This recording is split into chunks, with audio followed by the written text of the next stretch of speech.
Sauce. Hey, you like Pez? It looks like that. Here's Heaney from the boundary line. He's an expert at these. From the boundary line!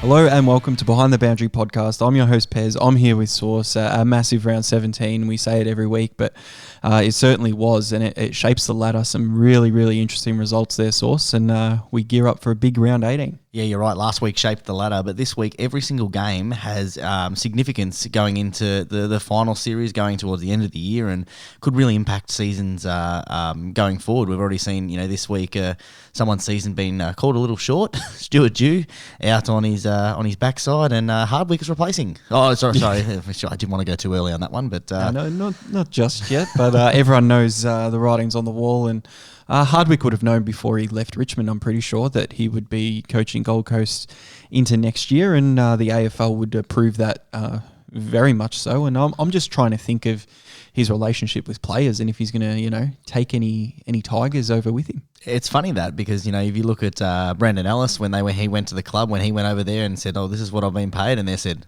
lad, you need to go and take that.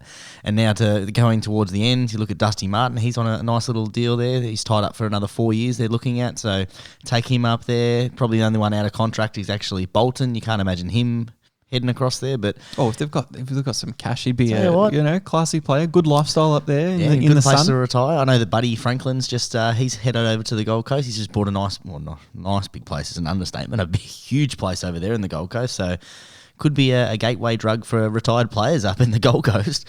Oh, well, better lifestyle up there. You're not recognised at all walking around, Brisbane or the Gold Coast. So it's, much better lifestyle if you want to keep a low-key profile like some of the party animals would love to. Yeah, and it's probably not what Gold Coast need to they're right at the moment. They're on a pretty good wicket. You'd say that most of their players are hitting towards their peak, and you probably don't want to top up with older players because that's going to not solidify them into finals.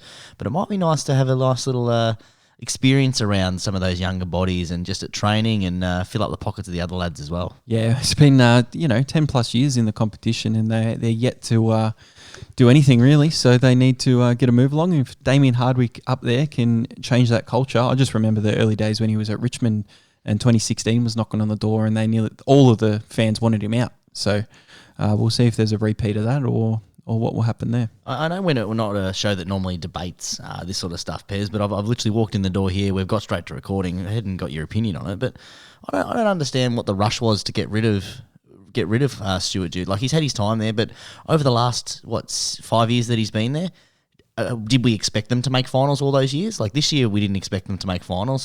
And they're still in contention for finals. I think they're probably doing exactly what we thought. Like, you look at the list that they've got, and he's doing with what he's got quite well, I'd say. All right, you don't love getting people out the door and saying their career's over and all of that, but with the last 2 weeks, they've played top two on the ladder in Port Adelaide and Collingwood. So it hasn't been a horrible performance. They're pretty good against Port. They beat Hawthorn by 67 the week before. They were up against Port for a majority of the game, but we know they're not.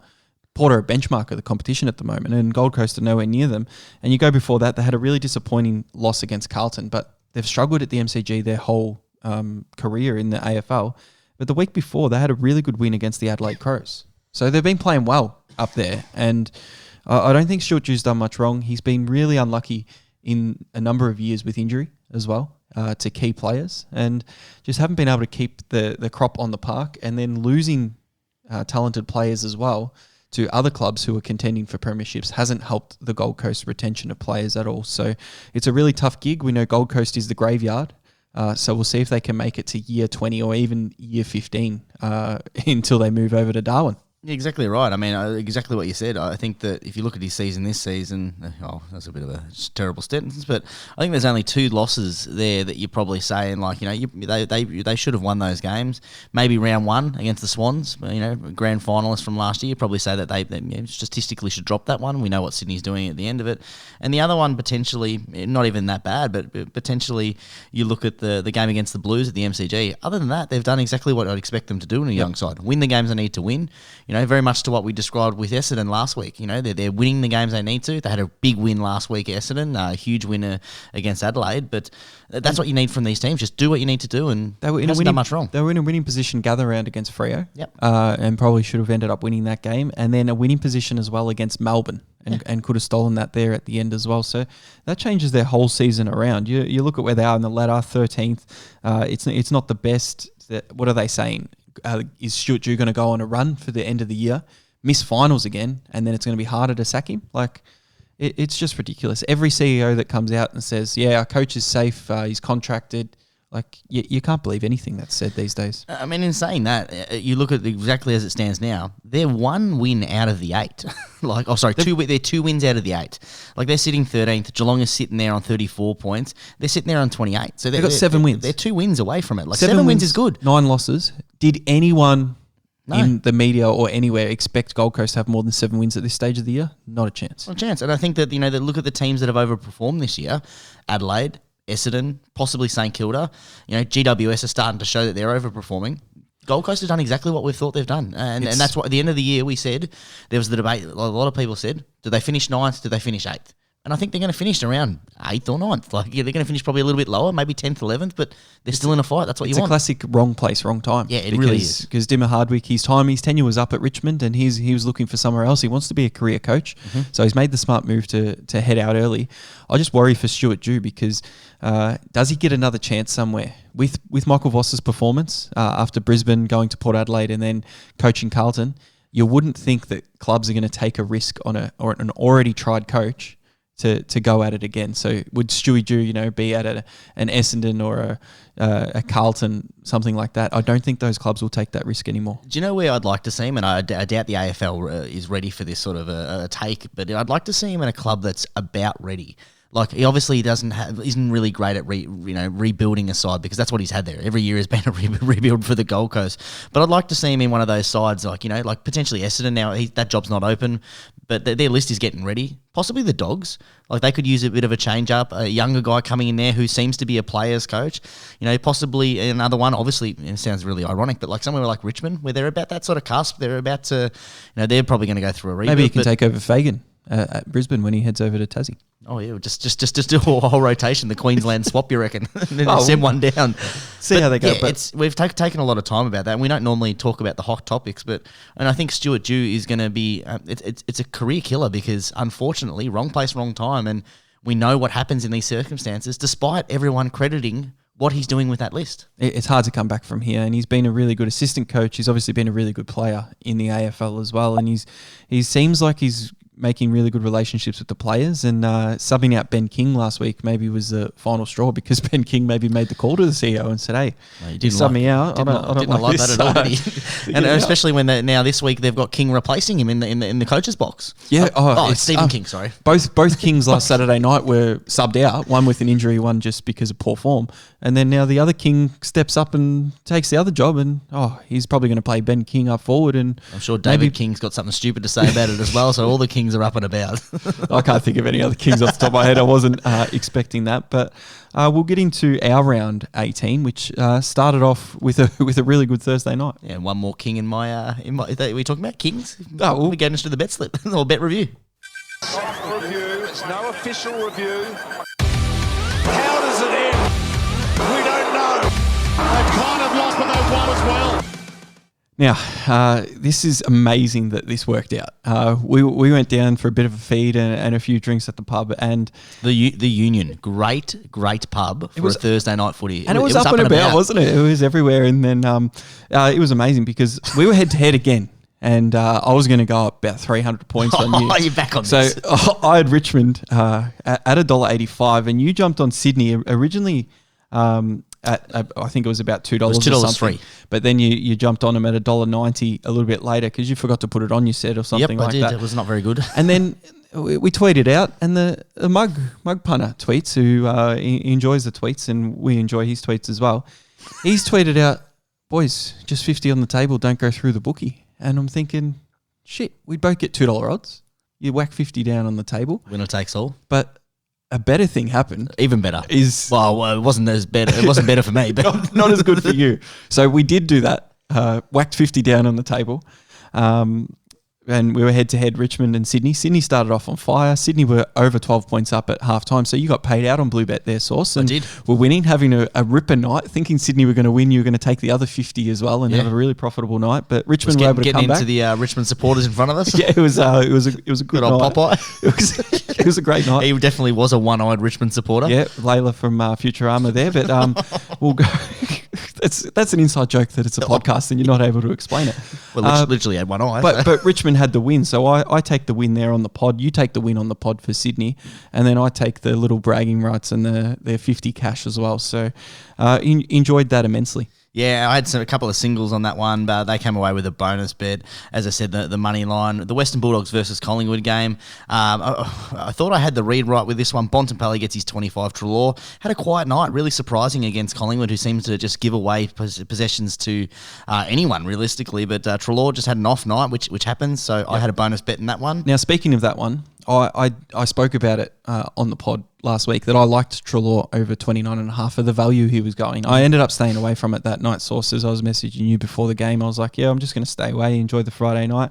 But I still think it was value. But if you have a player to get 30 plus, if they have one shit quarter, one pretty crappy quarter, and they get 5 or less disposals, you're behind the 8 ball there because they need to have some really big quarters and 10 and 11 disposals like a Lockie Neal or something like that. So we end up going there. I had 2 singles as well on Richmond Sydney. So I had Baker over 18.5, and I said I was weary about his role.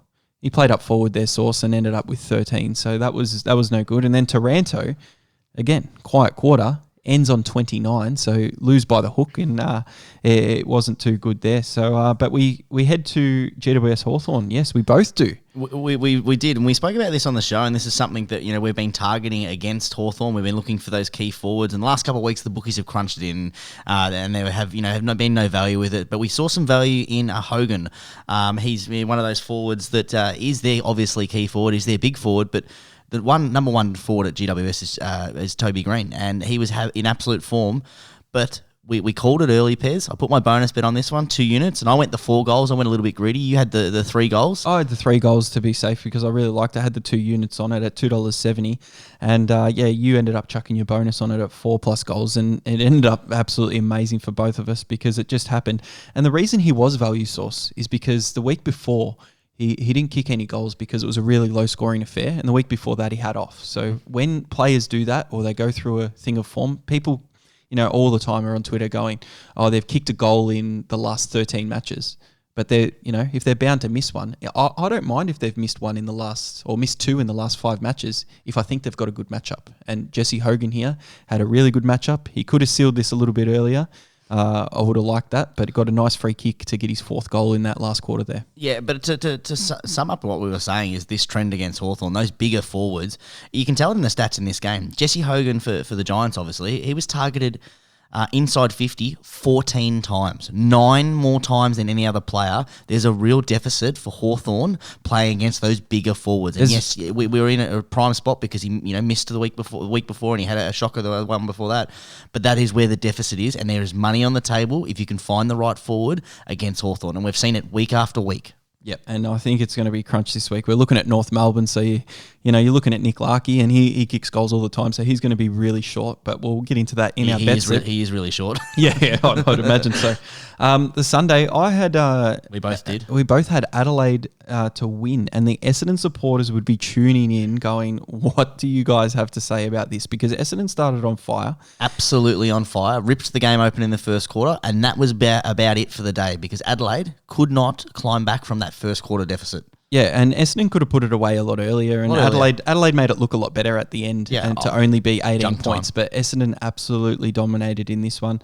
They've been up and down. They're sitting 5th on the ladder, and with their list, and where they're sitting there with 9 wins, is actually quite impressive because I had them rated really low, and I still do. I don't think they'll show anything, but Brad Scott, he seems like the right man for the job. He's getting the cattle to do what he can, even though they don't tackle through the middle of the ground. They didn't need to because Adelaide didn't put any pressure on them going the other way, and they were able to use Peter Wright to advantage. They had Langford down there as well, and they were just all over them on Sunday.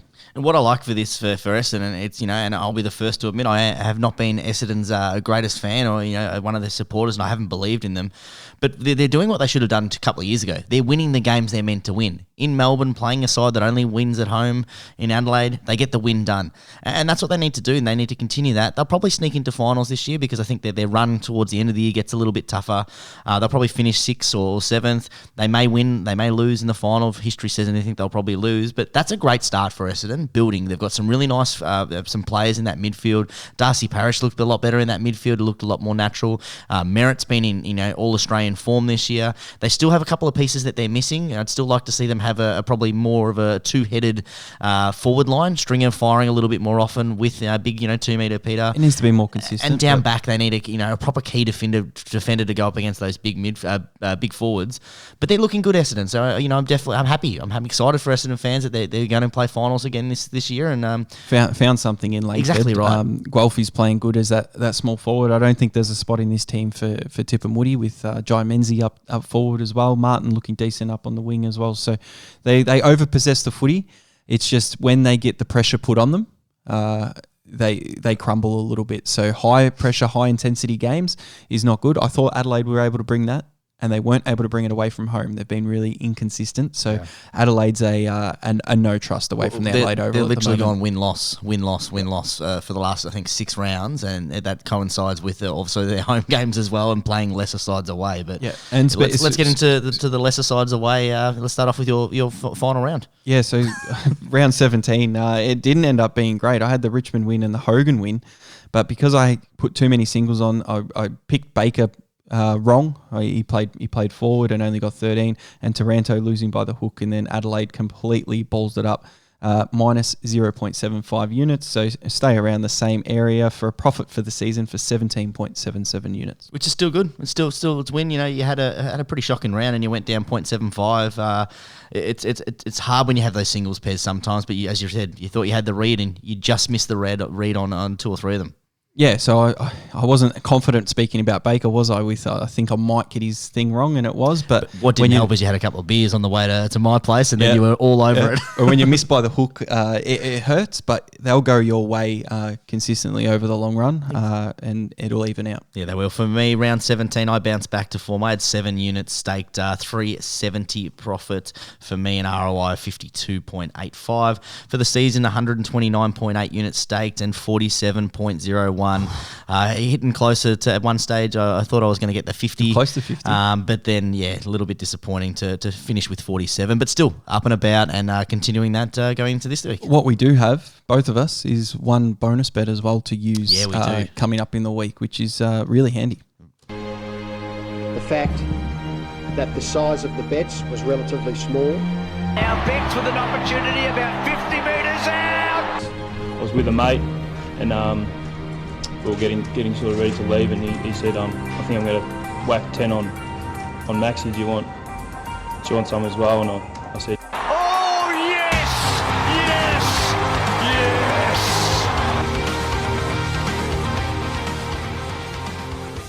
yes. No messing about in this one. Straight into the specials. Cyril takes a special and goes bang.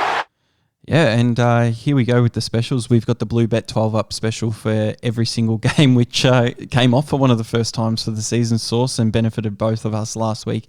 We have Sports Bet. We've got the same game multi, the second chance, just 2 legs you need. If any of them lose or all of them lose, you still get a bonus back on the Thursday and Friday night games. Neds have a 12-up payout on the Friday night clash, and Tab didn't have it at the start, but they ended up bringing it. The 3+ leg same game multi special for every game except for the Thursday night game here. So it's only Friday to Sunday games. So they're starting to wean that special off a little bit, I think, in Tab. Nothing else that I saw. We don't speak about that other company, and we're all good. We're all good. Let's get into, as I said, round 18, which every game has some sort of meaningful context for the season, whether it be solidifying a top 8 spot, certifying a home final in the home run, or keeping your season alive. And some of these teams need to win every one on the way home to make finals. And we start things off with Sydney taking on the Dogs, $1.75 favourites, other Swans, $2.08 outsiders. The Dogs -4.5 is the line. Over under 165. Sydney were disappointed last week in that last quarter. They really faded away. They could have put Richmond to bed, but they didn't. Disappointing last quarter. The Dogs, well, they looked pretty good last week. Yeah, except for that period in the third quarter when Collingwood just went bang bang and kicked about 6 in a row. The Dogs were all right. There was a couple of players that I thought looked a little bit strange, and Bailey Smith's been spoken a lot about online with his role. He's out with illness this week, which is really interesting. Well, he came out today, I think, actually, and they talked about his mental health stuff. So and I thought that'd be connected to that as well, especially which with I think is quite weird that they've actually put on there as an illness. Like it's I don't know if that's tasteful enough or maybe managed. Yeah, managed would have been more kosher. And Rory Lobb omitted because he actually really struggled on Friday night watching the game, and they're bringing in Sam Darcy again. He's gotten over that hole in the lung, so that's really good for them. Jake Lloyd with an injury, Sheldrick with an injury. Tom Hickey omitted when Armady comes in, Wicks comes in, and Corey Warner comes in again. So it's a huge game. Sydney favourites. The latter looking really strange with the Dogs with 9 wins and the Swans down at 6 wins. This is a must-win game for the Bulldogs, but it is up at the SCG. But I'm going to take a punt. I didn't mind the way they played last week, the Dogs, apart from that one period. They've been getting some forward use. Jamara Ugle-Hagan, he looks amazing with his hands, even coming out of the 50. The only thing that I don't love about the Bulldogs at the moment, Cody Waitman, he could be an amazing small forward source, but 2 out of every 3 contests, he's diving on the floor for a free kick, and he just needs to pull that out of his game completely, and he can be one of the best small forwards in the competition because he's got a good pair of hands as well. Yeah, it's you're right. He actually is a really good footballer, and you say that, and then we're talking about, we're just about to spend a couple of minutes about how he just needs to pull his head in, and it's a bad look for the game. It's a bad look for him, and you can see that the umpires have already, sort of adjusted the way they officiate him, and I don't really like the Dogs, but he's a frustrating player to watch as an opposition player. But geez, he's got some good skills, and I wish he'd just focus on that and play footy. Yeah, and Ugle-Hagan, his goal kicking can improve. He had 2-3. Waitman kicked 4. Norton kicked 4. So they're all there, all things firing. Bailey Smith with his performances won't be as big a loss as people think. So I'm just going to put a 2-leg same game multi together, and one of the legs doesn't really matter, but it's only in there just so I can get the 2 legs. We've got the Bulldogs 1-39, and then the Bulldogs plus 3.5 at 3/4 time. So I think it's going to be a close-ish game where the Bulldogs won't dominate them. But the Bulldogs 1-39 and the 3/4 time line there, $2.80. And if it doesn't win, I can get a bonus bet back and try and pull in some profit. Yeah, I like the inclusion of the Bulldogs to win there. I'm a little bit surprised when you look at the ladder and how much the media has loved the Bulldogs in this season, that they are starting as outsiders. The ladder position would suggest that they should be higher odd and they should be better respected. Sydney, I mean, they lose this game and their season's over. But in saying that, they win this game and they still need a lot of results to go their way. The Dogs will be looking for a good victory here. They were pretty good last week. They had a bit of a purple patch in that middle where they got piled on, but otherwise they were pretty contested. And they actually were pretty impressive for the rest of the game pairs. I thought Collingwood was really going to blow them out across the whole game. Oh, I really enjoyed their forward entries and the way they're making that forward line work with Norton, Ugle-Hagan and Waitman. I just think that's clicking, and I think against Sydney's defence, they could be able to expose that on the SCG. Yeah, they've got so many weapons to be able to kill you from obviously in the air. They've got their forward structure looking a lot better. Their leading patterns, and then they got Cody Waitman with the crumbs, and geez, he's a good crummer. So I like the Bulldogs of this 1 unit for me, straight on the nose with Bluebet. I'm looking at just 1 unit on it because they are the Bulldogs, and if you listen to me for the last couple of weeks, I'm still not convinced. But after watching Sydney last week and that heartbreaking loss for them, I think that they'll struggle to bounce back. The second thing I've done, Pez, is you can't avoid the free hit with the sports bet. I've just gone really basic, Pez. The Swans give a fair few disposals away for backmen. I'm looking for Bailey Dale to get 25 or more. He's done that in the last 3 weeks. Pretty solid. And I'm going the Bonds to continue. He's in ripping form this season. 25 or more. He's done that 8 or 9 times this season. I don't even need to go to the stats because it's an easy one, that one. 2.15 for me. 2 units on that. 1 leg fails, money back. Both leg fails. When you said defender, I thought you were going to go an Ed Richards or something like that as well. But no, the one starting position off there. The Bulldogs love to handball it around. I think this will suit him wildly. Yeah. And speaking of that, this next clash is game of the round sort of stuff. It's at the MCG. Brisbane playing away, but a top 4 clash after last week's performances, it's huge. Yeah, the lead-in was perfect, Pez. This is a massive game. $1.72 favourites are the Ds. Brisbane, $2.10. This game is at the MCG. Very important to discuss that. -4.5 is the line, over under 164.5. Pez, this has been an absolute hoodoo for Brisbane Lions. The last time that they won at the MCG, though, was against Melbourne last year in that semi-final. Yeah, so big final. it's a huge, huge game. It was a huge final last year. I'm expecting a big contest. And Brisbane, after being disappointing against Hawthorn last time they played the MCG, I'm really looking for them to bounce back. Yeah, and we know Clayton Oliver's out. There's been talk about Grundy not being fully fit to play. That ruck duo got a bit towed up by Rowan Marshall last week, who had if St Kilda won, an easy 3-vote game. Like he absolutely dominated around the ground against the big ruck duo. So people are saying, it's not working. They might go back to one, and Grundy might not even be good this week anyway. Brisbane come off a bit of a training drill, an 81-point win against West Coast, but they are travelling down to the MCG, which you brought out the stat last time. It was about a 14% difference for wins compared to MCG to Etihad. Yep. It's super important. I backed them last time at the MCG, and they let me down against Hawthorn. Like it was really poor, only because it's the free hit and because stuffed Melbourne for last week. Christian Petrarca kicking really straight, 4 goals straight. He played an absolutely ripper game and took advantage of the run through the middle against St Kilda. That's how you got to beat him with the handball. But I'm going to back Brisbane in here. Just Brisbane 1-39. Total game points over 137.5 picker in total. That's $2.87 with that sports bet bonus back. What are those odds? 287. You'll never believe this. My odds for my 2 league same game, mate. I got a 287 as well. There we go. Same leagues. Two different things completely.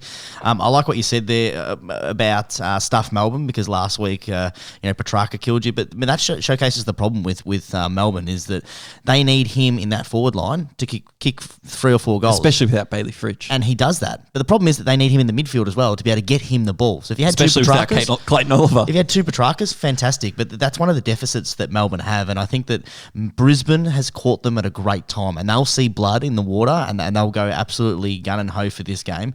This will be penciled in now. The moment that the teams came out, Oliver out, and the rest of those players you mentioned, they'll be looking for the win here. They performed last time at the MCG, last year in that semi-final. They'll be looking at what they did there. I really liked Cam Rayner last week. I thought he was fantastic, stepping up his centre bounce attendances by 20%. The last 3 or 4 weeks he's had basically 0. Last week he had 20% with Dunkley out. Lyon came on and took a lot of Dunkley's positions, but Cam Rayner was on fire last week, and I think that they're going to actually really focus in on him, because that semi-final against Melbourne, Cam Rayner had an absolute blinder. So I'm looking him for 15 or more disposals, $1.55. He's done that a fair few times. He gets about averages 11 or 12 as a forward, as a defender. Put him in that midfield. I reckon he's a Mickey Mouse for that 15. And then I've just gone with Brisbane, just straight out for the win. 287, that gets me 2 legs, and I'm really confident in Brisbane to bounce back. They need this for a top 4 spot and a potential, a bit of a leg over Melbourne going into those final series of a team that they're going to see again, possibly in Melbourne. Look, looking at the ladder, it nearly guarantees Brisbane a top 4 spot as well, which is really helpful to our futures bets. It is as well. I looked at the odds for that. It's $1.10 at the moment for them to finish top 4, so we're looking pretty good. How there. good's that? A couple of units there as well. We're bringing in those profits too. But because it is a big game, I want to speak a little bit more about it, because I did forget to say this. Last week, St Kilda, they lost Max King early, and what they did is they bombed the ball in the forward line, and Stephen May took uncontested marks, intercept marks, and Petty took those sort of marks. If Brisbane do the same thing, I would be very, very surprised. But you look at Brisbane's forward line with Hipwood, with Danaher, they don't even need to mark the ball. They can bring it to ground because they've got Charlie Cameron, they've got Lincoln McCarthy, they've got other players they can run through there, players like Zach Bailey. So I think Brisbane can use that to their advantage and not let Stephen May take uncontested intercept marks, because if they do that, Melbourne will win the game. So Brisbane, if they take care of that side of it, not take care of Petrarca completely, but contain him a little bit on the scoreboard, they'll be primed to win this. Yeah, I mean, they're one of the teams that they're one of the top 4 teams of marks inside 50. So they don't often just bomb it inside. They've got a very potent forward line, and they've got a range of different ways to kill you. So I'd be really surprised that if Brisbane do that, if they just blare away and just bomb it long, because we know that that's how Melbourne kill you. They're the number 1 side for rebound 50s and scores off rebound 50, intercept marks. That's not how you play Melbourne, and hopefully we saw the formula last year. Again, I keep leaning on this Brisbane beating them last year, but we saw the formula of how to beat them last year. They chipped it around and they waited. They had some poise and some patience going into that 50. They hit out a target, long shots on goal. Hopefully their scoring is in there, and Brisbane win. Yeah, that's the other thing with Brisbane. They've got to kick straight. That's the big thing. That's over the last 4 years. But we better move on to the Saturday. We've got Collingwood taking on Fremantle, who everyone's saying it's season over for Freo after a massive loss against Carlton last week. Yeah, huge loss at home for a young side. I think we forget that they are such a young side. They were the youngest, third youngest side last week, Fremantle, which is really surprising considering a lot of us had them as a top 8 team and aspirations as top 4 for some people. Collingwood taking on Fremantle, $1.10 favourites are the Pies. Fremantle, $7 outsiders, equal largest outsiders of the round with West Coast, which is really interesting. Minus 40.5 is the line, over under 158.5. Western Australian football, hello. Oh, just get the old $14 double there. How is that?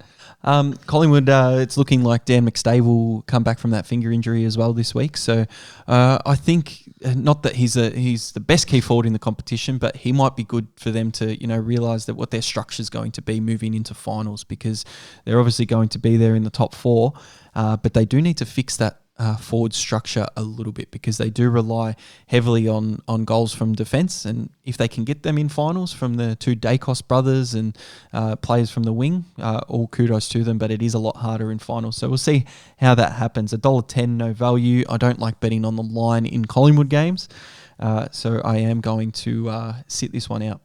Yeah, it's funny. Collingwood games, you generally don't like the line. The last couple of games that they've played, though, they've started to move away from those close wins football. You look at the Western Bulldogs game there; they started to push away. Look at the week before; they had a pretty easy win against Gold Coast. I actually really liked the line in this. I liked it earlier in the week at 38.5 or 39.5 if it was.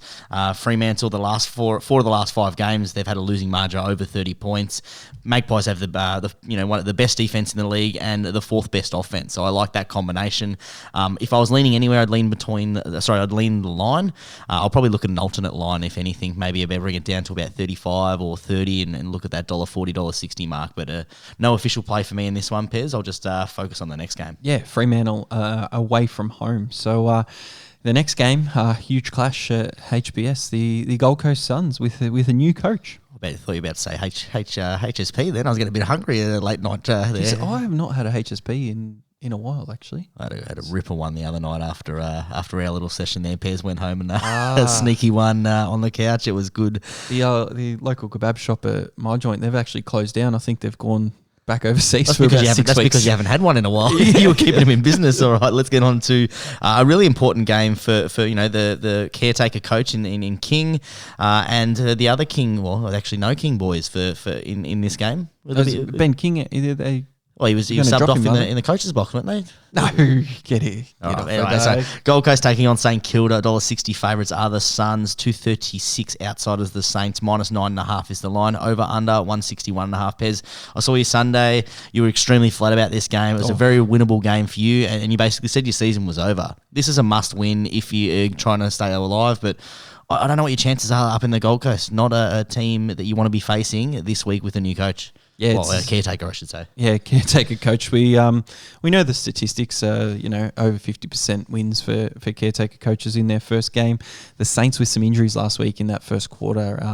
Ross did a hamstring and King there. So there's a couple of players like Caminiti. He made a few crucial errors last week for St Kilda. I know he's a young forward. I heard you talk about this with your brother, and you were so this poor bloke. Yeah, he cost us about 4 or 5 goals if we're being honest. And Jade Gresham. And you were so funny. You watched it at home, and you were going through every single one with your brother, and your brother's like, "Oh yeah."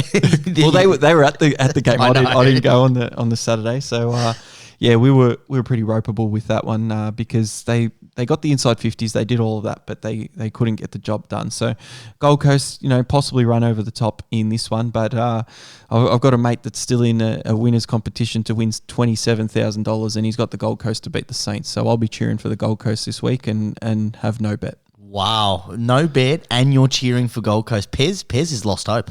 He's lost hope. He's going to win $27K if it happens. I wouldn't. So. It's funny if it was you. I'd be cheering so hard for the Saints, even. No, just kidding. All right, I really like the Gold Coast in this one. I mean, for we talked about them in the start of the show, them doing what they needed to do. This for them is a game they just need to win. It's at the Gold Coast. It's in the Gold Coast. They've been pretty good in the Gold Coast. You know, they've had some decent sort of wins up there. They made it a bit of a fortress. They've only had the 2 losses, as I said, against the Swans in round 1, which you know everyone sort of expected, and a huge loss against Collingwood. And then they had a winnable game against Melbourne that they should have won, and Melbourne snuck home in the end there. So I've liked their form, but what I've liked even more is Sam Flanders. Sam Flanders over the last 3 weeks, in his role has been fantastic. The Saints give away a heap of the pill. He's the last 3 games since he's been back, averaged 20 or more. For him to get 20 or more disposals, that's sitting at $1.33. So I love the odds in that one, Pez. I think that is absolute market. Old Neighbourino Flanders. Neighbourino Flanders doing hello. What is it? The friendly neighbourhood, the Spider-Man, isn't it? Jeez. Friendly neighbourhood Spider-Man. I don't know. It's late. It's all right. But Sam Flanders, I like to get 20 or more. What I like even more, Pez, is Took Miller. And I'm so... Is he back? He's back, right? So if he's back for a second week. 20 or more disposals, he's paying $1.20. In the 3 years that he's been at the Gold Coast Suns, or the last 3 years, he's missed that twice. And one of them was the game he got injured and he got 17. I don't understand, against a team that gives away the pill as much as St Kilda do, and a player that just collects the pill, they'll be looking. He had a nice softball last week. He still got his 20 last week in a pretty, coming back to form, or coming back to off a major injury, and then playing into the Saints. He'll love that. He'll fill up $1.20. Put that in all your multis, and I've gone just the $1.60. Gold Coast to win, 237 odds, 3 legs, same game multi with Neds, 2 units. I love that. Put him in all your multis. How many multis are people going to have on this Just game? whack him in. Well, you've seen everyone on the internet following our terrible trend that we tried to do. What did we call it? The ladder, climbing the ladder. Put him as one of your runs. $1.20 to get 20 or more disposals. You fill up. No, it's a bit of fun there, isn't it? And you were right when you said it this before the round. Look at the next game, Carlton versus Port Adelaide. Huge. And danger game for Port Adelaide. Carlton, who are in ripping form. They're coming. 10 years in the making. They are coming. Was that 3 in a row now? 3 in a row and big wins. That was a big win against Fremantle and blowing them out in the first quarter as well. So they've beaten Fremantle. Yep. They've beaten, who'd they beat? Hawthorn and Gold Coast. Yep. 3 nobodies. So now taking on second on the ladder, Carlton taking on Port Adelaide, $2.25. This one is in Melbourne. Port Adelaide, $1.65 favourites, plus 6.5 is the line. I'm going the plus because that's the one on top, which is a rarity this week. So the over, 166.5 is total game points. This is a huge one for Carlton. There'll be a sellout there, Pez. Second taking on, they have won 3 in a row, so 11th. 11th they are. Yep, but only one win out of the 8, or 2 wins out of the 8. This is a huge game, Pez. Where's your money at? This is nuts. I'm keeping the result out of here because Port Adelaide and Carlton have played some ripping games at the MCG where there's been teams dominating and then teams coming back. But my lean over here is towards the goal kickers, and I want to have a look at a few different things with lineups and that. But I'm looking at the small forwards for Port Adelaide because I've noticed a little bit of a trend where some small forwards kind of get on top of the Carlton team when they're scoring against Carlton. And even when the scores are really low source, when teams score 10 or less goals against Carlton, still small forwards kick multiple goals against them. So I'm looking at Junior Rioli. He's paying $2.65 to kick 2 goals. But I'm also looking at anytime goal scorer in the first half. And Junior Rioli there is $2.03. So I don't know which way I'm going to go yet. I'll put it out on Twitter at Behind the Bound.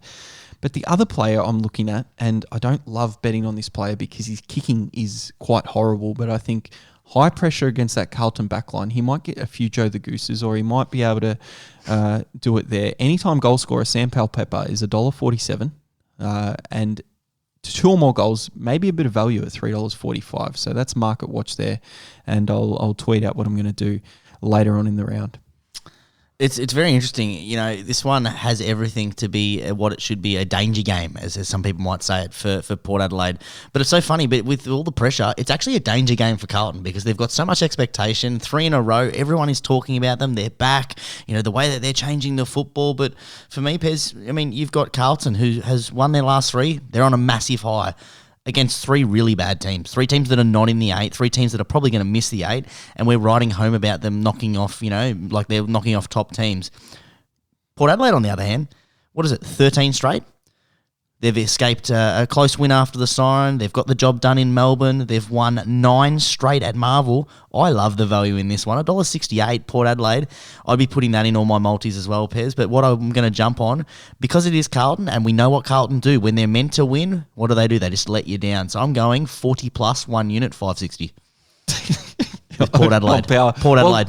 All over them. The thing about this game is I don't know about the fixturing and stuff, but why in the world is this game at Marvel? Like, Carlton would be way better suited to be playing this game at the MCG against Port Adelaide. The odds would be even closer. Because no Carlton supporter has their membership left. They've microwaved them, they've cut them up, they've sold them. They need to sit under the roof there at Marvel. Some of those true supporters have bought 4 memberships this year. But in all honesty, though, that does suit Port Adelaide. If Port Adelaide could choose, they're going to play at Marvel. And Port Adelaide would be loving this because they're getting a chance at the MCG against a pretty ordinary side, a middle of the table side.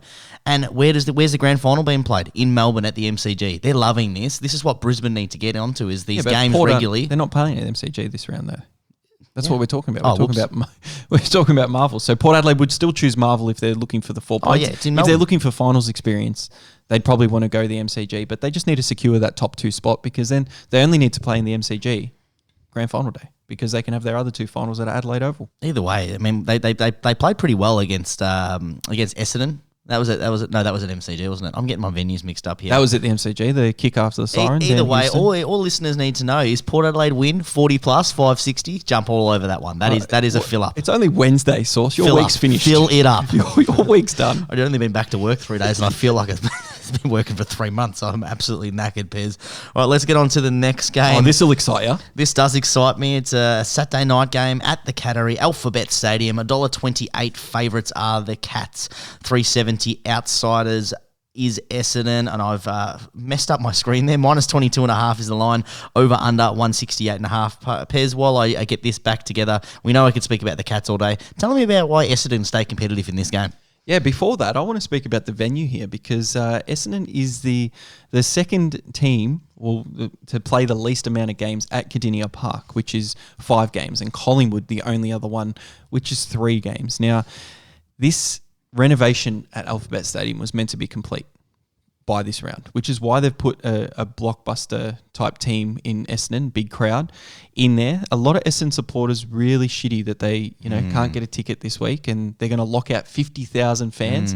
But what do you reckon? Oh yeah, you're asking me about a venue thing, and Geelong gets stuffed. Are you serious?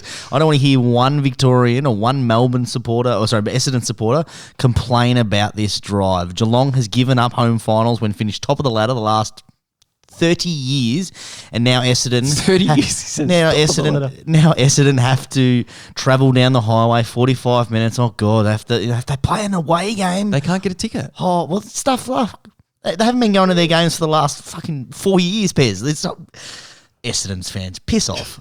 That'll fire you up about the game. That's nice. I can't. You're just fishing there too. You well, I am, but it's statistically. But yeah. we heard Brad Scott today. He came out and said, "I'm happy to play a team away at their home venue." Yeah, like he understands it. But is that a little bit of brotherly love there? Because he's just going, you know what? I'm not going to happy to play. But the thing is, Geelong is always happy to play. They're happy to play home games at their venue. They're happy to play home games at someone else's venue. They shouldn't have played that home final there against Fremantle that day. That might have been. No, they should have. They should. You know what? You lose, you lose. They deserve it. They should have played their home finals against Richmond. They should have played their home finals against Collingwood. All righty, Sauce. We better get into the game now. No bet for me. No. $1.28. Is it too short to be going Geelong head to head? It's not a guaranteed. Essendon have been in really good form. They've looked good when they've moved the ball. They're playing an exciting brand of football. I am a little worried about their defence against the forward line. Jeremy Cameron's set to come back. Ollie Henry's been in pretty good form. Tom Hawkins, of course, they always struggle with Tom Hawkins, but they do have a couple of backmen that are able to play in there. You got Thatcher. You've got the other bloke, Laverde. He's been looking good as well. In return, they really missed him last time against Hawkins. He kicked 6 in the first half, looking to kick 10. But then, Essendon changed the landscape of that game after that first quarter. I think it'll be a pretty close game. I'd be liking probably Geelong the 1-39, or even possibly the Essendon head-to-head. But I'm not going to have a bet on the result, Bez, but I do have my bonus bet, which I'll talk about after your little bet you're going to put down. All right. Well, I can see you there. You've got a bet ready to go. Yeah, I'm putting, the stand that's not finished yet, and you've got the old construction workers standing in the stand ready to give the footy back. I've got a construction worker to be hit on the helmet 2 or more times. Sitting, you're looking at me like a serious stuff. No, because I like the odds. It's not bad, is it? That's 450. So tell you what, the workers would be sitting there and they're like, oh, it's a Saturday night game. Spewing, that's time and a half. Oh, it's a night game. That's triple time. After just put the heated jacket on, the Milwaukee. Mate, you sit them there with their cup of noodle soup. They're having smoko every 10 minutes. They'd be loving life up there. They're all good there. Now this isn't a locked in one yet because I do want to see if Jeremy Cameron comes into the side. I want to see what Essendon are giving back in defence, but. I like the tall forwards against the Bombers, and especially at GMHBA. So Tom Hawkins to score 3 or more goals. It's not as good value as last week with Jesse Hogan, but it's 235 at the moment. Now, I think if Jeremy Cameron gets named, I think you can get a little bit better price on Tom Hawkins, and I've only looked on Sportsbet at the moment. I haven't had time to shop around, so definitely shop around if you're going to jump on this one. So 3 or more goals, 235, and I think you'll get a bit worse price if Jeremy Cameron doesn't go into the side, but Hawkins to kick 3 or more. I really like that matchup, and especially if Jeremy Cameron doesn't come in. I expect Cameron to come back. I think they'll play him against a side that really struggles against tall forwards, and I think Essendon will put a lot of attention onto Hawkins, especially after the way he sort of destroyed them last time, and once they shut him down, those goals sort of stopped in.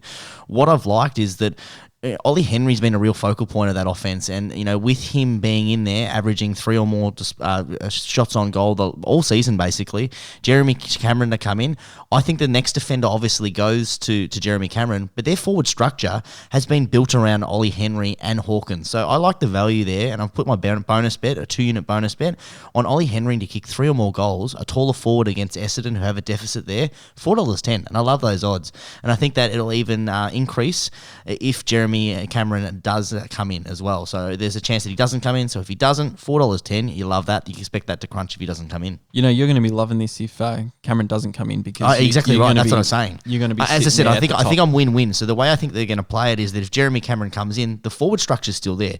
They'll push him up the ground a little bit. They'll rest in there. But Ollie Henry will spend, I think, the majority of his time in that inside 50. So I'm loving life. If he doesn't come in, he's the second forward. To kick 3 goals, he only needs what? 7, 8 shots on goal with his goal kicking. He has absolutely burnt me 3 or 4 times this year. So this is my last one, Pez, and done on Ollie Henry. So speaking of done, let's get on to the next game. Adelaide taking on GWS. $1.38 favourites, of course, are Adelaide returning home. So the trend will say that they win. 305 GWS, who are making an impressive run for finals. They're coming back. They're one more win away from hitting their over at 8.5, which I'm hoping that they lose everyone from here. Minus 16.5 is the line, over under 173.5. Pez. Adelaide return to home, so Adelaide win basically. Yeah, Adelaide win $1.38. You'd think so, but the Giants have been impressive. They've been staying in games. The Giants actually came back against Adelaide in round 1 and were able to, get the chocolates and come back. So they have been able to do that before. The Giants just need some big game performance. So they need Toby Green to stand up. They need Jesse Hogan to play a really crucial game up there down forward. But at Adelaide Oval, with the forward line Adelaide have the way they move the ball through the middle of the ground, they didn't put any pressure on last week, so they're under big pressure this week because they sit outside the 8th. Yeah, they sit 9th, so they need to jump into that 8 by having a really big win here. I just like this game to be a bit free-flowing with the way these two sides played. Last time they played, it was 196 total game points. The over-under sits at 173 at $1.88. I think I can get a little bit better price there, but over 173 or around the mark at $1.88, locking that in for 2 units. Yeah, I love that bet, Pez. When you were talking about that, I looked up my spreadsheet. I have that the game going about $1.88.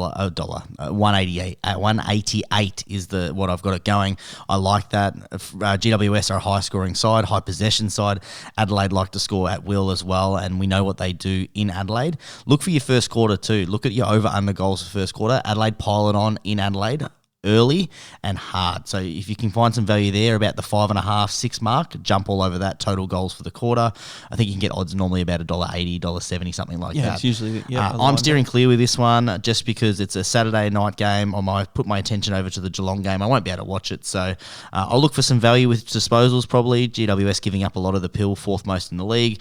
Adelaide generally aren't a high possession team, but look for Dawson, look for Keys in that midfield. I wish you could bet on disposal efficiency for Dawson, over 90% efficient. I'd like something like that. Yeah, I mean, if he's in charge of your city, Pez, you need him to be efficient. So, yeah, well, he needs to make the finals if he wants to keep that role there. What, an All-Australian jumper won't solidify All-Australian captain. He's not going to get All-Australian captain if he doesn't make finals. But he'll be an All-Australian. He'll be an All-Australian lock, I'd say.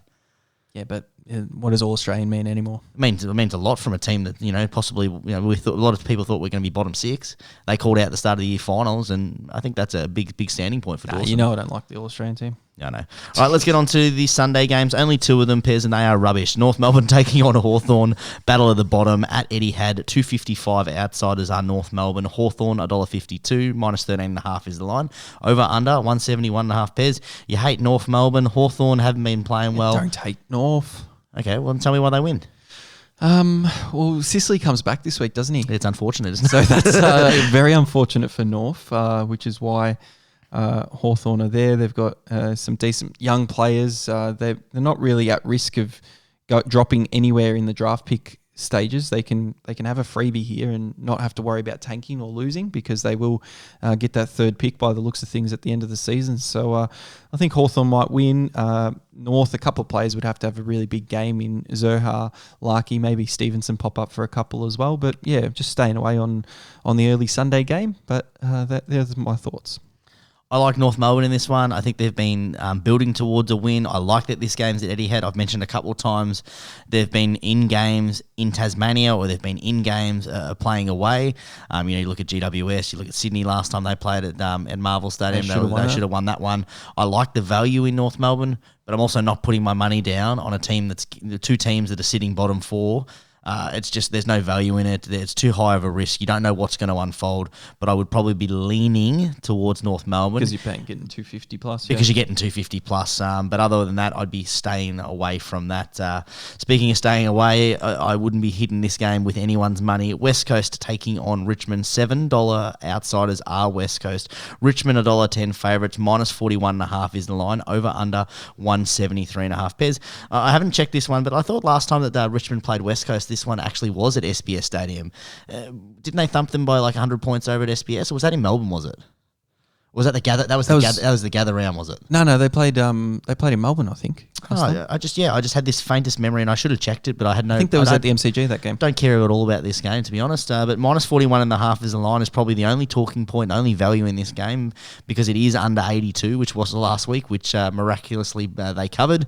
But I'm really interested to hear your thoughts on this one. If any of the listeners want something to look at, they need to go to goals, obviously, for Richmond forwards, usually high scoring against the Eagles, especially over at Optus Stadium. So I haven't even bothered looking at that game at the moment because I wasn't interested in the Sunday right now. But what I have done, Sauce, to finish off the show, I'll put my bonus bet down. Now, you put it on before at an Ollie Henry. Correct. So I've just gone a 4-leg multi here, and it has to be with Sportsbet. So if there's better odds elsewhere, it doesn't matter because I can't put my bonus there.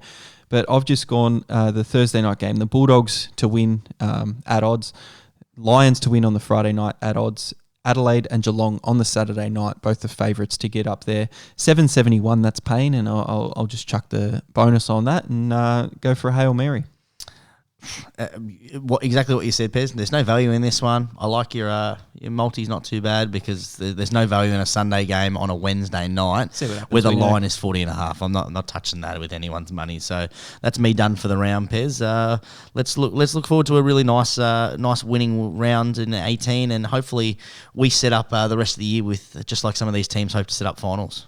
Yeah, when we've got 7 rounds to go, including the round coming up, and we do have our futures bets, which are pending also. So we've got we both have West Coast season wins under 8.5. So that's absolutely nailed that, Pez. That was free money. That was the same line as GWS. And crazy. Looking at that there, we both have 2 units on it, which is very good. Thank you very much. $1.87. Well, that's already should have already paid out. Brisbane over 14.5 wins. So that's They need looking 2 more, I think. that's looking really decent with 7 games to go. So we've got a unit on that each, and we've also got Brisbane to finish top 4. So if they win against Melbourne, that's nearly a lock. They're already 2 games clear. They'll be 3 games clear if they can win on Friday night. That's at 225. So there's a unit on that. You have GWS unders and Richmond overs. So that's kind of where it might not happen. I've also got Richmond overs, which it won't happen. And I've got Essendon under 10.5 wins. So well, they're on 9 wins and GWS are on 8 wins. So we're 0.5 away from that crumbling, Pez. yeah, I think I've got 2 to work with if Essendon are on 9 wins. But Adelaide needed to beat them last week, and it didn't happen. But the futures bets are all looking to be profitable. So we'll continue to make that profit and go from there. Yeah, and to check out those futures as well as of all of our other bets, jump onto @BehindTheBound on Twitter. Jump onto our TikTok. I'm sure it's @BehindTheBound. Yeah, sure. For all of those, search up that. Look for 2 very handsome gentlemen talking shit about football because that's what we do, Pez. And Well, look for the profit. The media manager's going to get sacked because they didn't put the Darcy Fogarty video out. Yeah, I know. They only pick the losing bets to put out up on Twitter, which is actually better for the followage because you get more action then. I mean, the issue is, Pez, that we record on it Wednesday night. The 2 games where we always have bets are the Thursday, Friday. So I work my ass off to get those off. And then, there's not enough time Saturday morning to be able to get these all off. So I will look for the new media manager, Pez, because he's fallen behind a bit. Need to get someone capable that's not me. Maybe you could just lift a finger and do anything for this podcast, Pez, because I am carrying it. I'm the media manager, I am the filmer, I am the editor, I am the recorder, I'm the looks, I'm the talent. You've got nothing on this, Pez. Nothing. Every week you intro, I'm the host. But that's all you do. Hey, head to head, 333, and you're on 2. So just keep quiet on that one a little bit. 3, I've got to win this week. It wasn't a head-to-head win. I got the money on the head-to-head on the show. You lost the $50 on the table. That was my own personal profit. Doesn't count. I'll take the win. All right, we are getting delusional here. So have a great round 18. Good luck on the punt. I'm Pez. Peace out. I'm still Pez. Oh, God. Shit, I'm out. still Sauce. We'll catch up next time. Now